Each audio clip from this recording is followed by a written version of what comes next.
चाहेंगे आज यहाँ पे आए बच्चों को आप सिखाने के लिए? और मौका भी है, दस्तूर भी है, बच्चे भी कुछ सीखना चाहते हैं, क्या कहना चाहेंगे?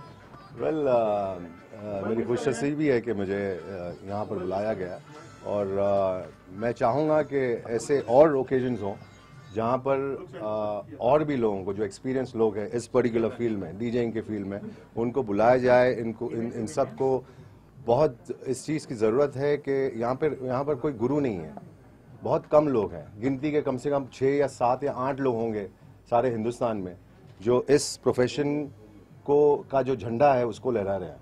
बहुत कम रोल मॉडल्स हैं इंडिया के पास, बहुत कम है।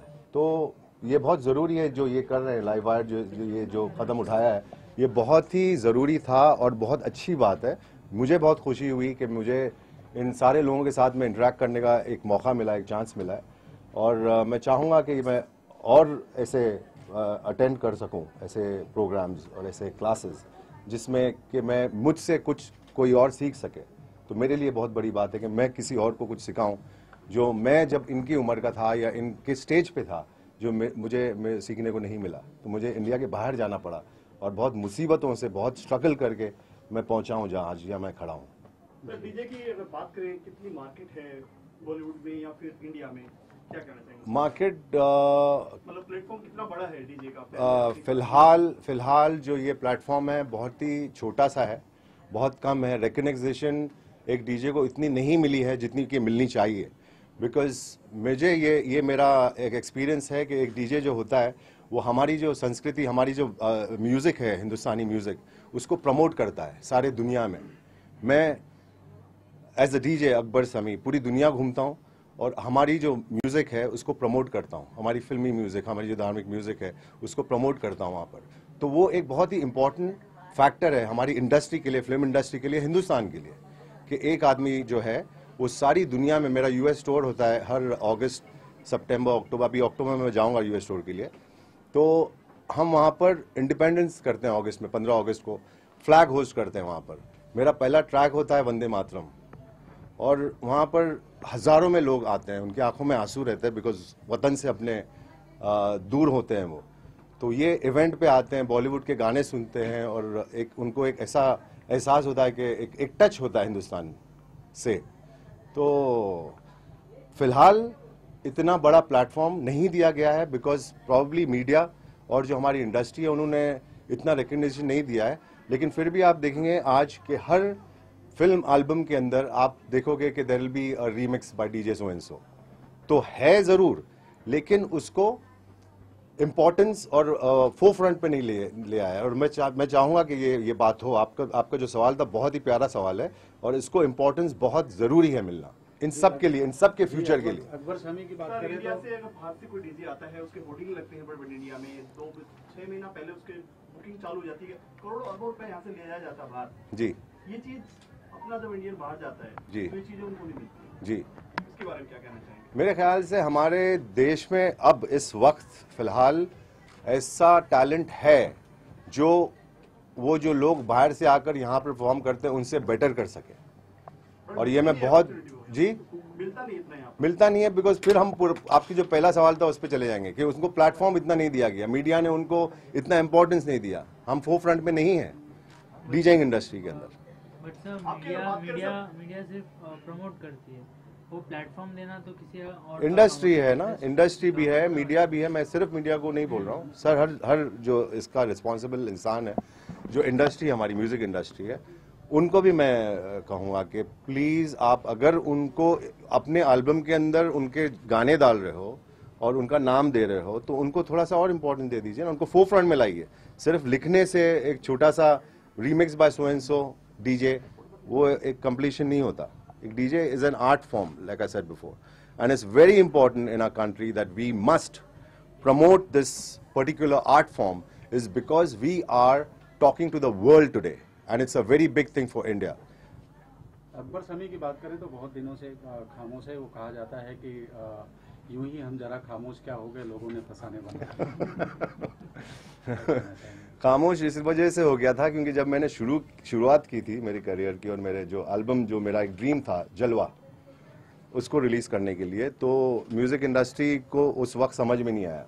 तो हम हमेशा इन चीज़ों में जैसे कि मैंने पहले कहा फॉलोअर्स हुए हैं, तो वो एक रीमिक्स बॉलीवुड बाली सागू ने की थी चुरा लिया, जो कि लंदन में हुआ था। तो जब वो हुआ तो फिर इनकी आंखें खुली कि अरे रीमिक्स कुछ है, अच्छा वो अकबर ने किया था। तो फिर वो मेरा एल्बम नाना हाँ हाँ हाँ नाना करके रिलीज हुआ। रिलीज होने के बाद उसको इतना प्यार मिला कि वो 7 हफ्ते नंबर 1 पोजीशन पे था MTV चार्ट्स पे। और उसके बाद ये सारी इंडस्ट्री शुरू हुई, और शुरू ऐसे हुई कि हर कोई लाइक मेरा जो हारमोनियम वाला और तबला वाला जो था वो भी रीमिक्स बनाने लग गया।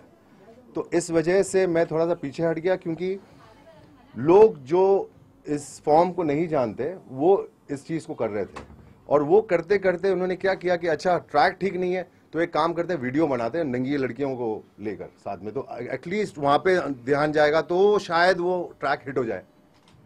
ये होने लगा, तो उस वजह से मैं थोड़ा सा पीछे हट गया, लेकिन अभी मैं आ रहा हूँ फिर से। डीजे की अगर बात करें जी, एक बड़ी बड़ी कंपनियां हैं इंडिया में, किसी का नाम नहीं लेना चाहेंगे, म्यूजिक कंपनियां, वो कितना मुश्किल है उनके गाने वाने बजाना, या फिर उनको हर ट्रैक पे बात होती है तो उनको डीजे को पता था कि आपने क्यों परफॉर्म किया इसके ऊपर गाने के ऊपर, कितनी बंदिश है उसके लिए? कुछ नहीं मैं आपके सवाल नहीं जो समझा। गाने हैं जी, कॉपीराइट जो, उसके बारे में क्या कहना चाहेंगे आप? कॉपीराइट्स मतलब कोई डीजे कोई सॉन्ग को रिमिक्स करता है जब, तो कॉपीराइट इश्यूज नहीं होते? नहीं होते हैं ना, क्यों नहीं है?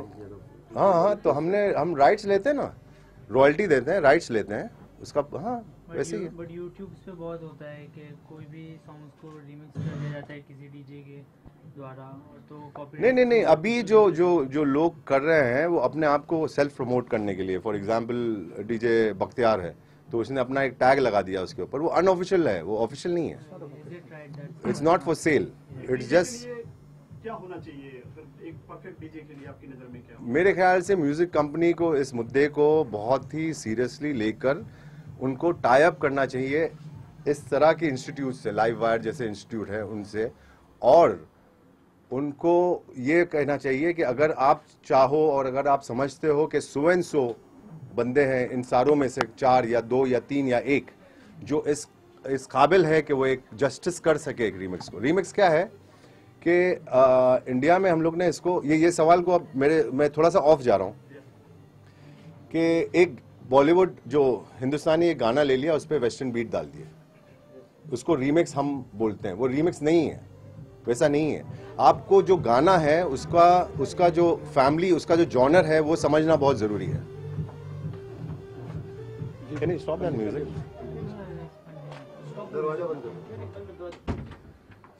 वो जॉनर समझकर उसकी फैमिली जगह वो बिलोंग करता है, उस तरीके का म्यूजिक उस पर्टिकुलर गाने के ऊपर देना जरूरी है कि वो इस तरीके का गाना है। मेरे गाने क्यों हिट इतने होते थे? इस वजह से होते थे क्योंकि मैं जॉनर जो गाने का उसको छोड़ता नहीं था। आशिक बनाया आपने, जस्ट चिल, झलक दिखला जा, जरा झूम झूम, 36 चाइना टाउन, जलवा, रात बाकी, डगला लागली कड़ा, ये सारे नंबर 1 हिट्स हैं। और उसका रीजन सिर्फ ये है कि आप जो भी काम करो एक सोच समझ के, अपनी अक्ल से, थोड़ी एक्सपीरियंस लेकर फिर करो। अब मैं कोई भी काम एकदम से झटके से कोई भी करूँ, कोई भी प्रोफेशन हो, चाहे आपका प्रोफेशन हो, आप सडनली कुछ भी नहीं, आपको लर्न करना बहुत जरूरी है, फोकस करना बहुत जरूरी है जिंदगी में। अकबर साहब को पहली पहचान कब मिली?